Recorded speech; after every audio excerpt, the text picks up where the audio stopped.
একটু ধরে রাখবো, একটু ধরে রাখবো। জি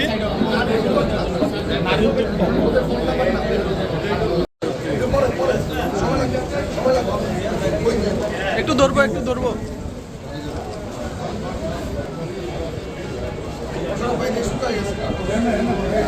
ওকে ভাই, ওকে ভাই, ধন্যবাদ। আপনারা দেখতেছেন যে এখানে আমার রূপগঞ্জে যারা ফার্মেসি ব্যবসার সাথে যারা জড়িত আমার ভাইয়েরা এখানে আসছেন, ওনাদের সাথেই পরামর্শ নিচ্ছি।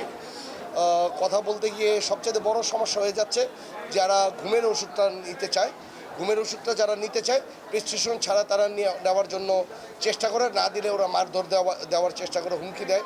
এগুলি কারণে ওনারা দিয়ে দিয়ে অনেক সময় বাধ্য হয়। আবার নিয়ে যাওয়ার পরও আবার আরেকটা গ্রুপ আসে, তারা একটা সিন্ডিকেট টাইপের, তারা একটা গ্রুপ আসে, এসে বলে হলো যে ওষুধ আপনি দিয়েছেন কেন, এইটার জন্য তারা এসে আবার ডিস্টার্ব করে।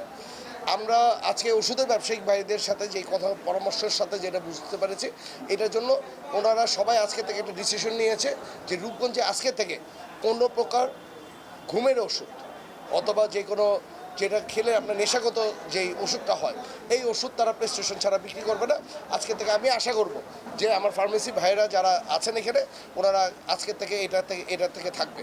একটা ওষুধ হলো মানুষের একটা মানুষ অসহায় হলে, মানুষের যখন খুব বেশি দরকার তখন মানুষ একটা ওষুধ কিনে, অন্তত এই ওষুধটাতে যাতে কোনো প্রকার ভেজাল না থাকে, যাতে ওনারাও ওষুধটা ভালো জায়গা থেকে কিনে কোম্পানির থেকে ডাইরেক্টলি নেয়, অথবা যেখান থেকে নিচ্ছে পার্টিকুলারলি গভর্নমেন্টের কোনো যেখান থেকে সঠিক ওষুধটা পাবে লাইসেন্সকৃত জায়গার থেকে যাতে ওষুধটা কিনে, ইভেন সঠিক মানের ওষুধটা যাতে ওনারা দেয়, এটার জন্য আমি আহ্বান জানাচ্ছি রূপগঞ্জবাসীর পক্ষ থেকে, সবার পক্ষ থেকে আমি এটা আহ্বান জানাবো।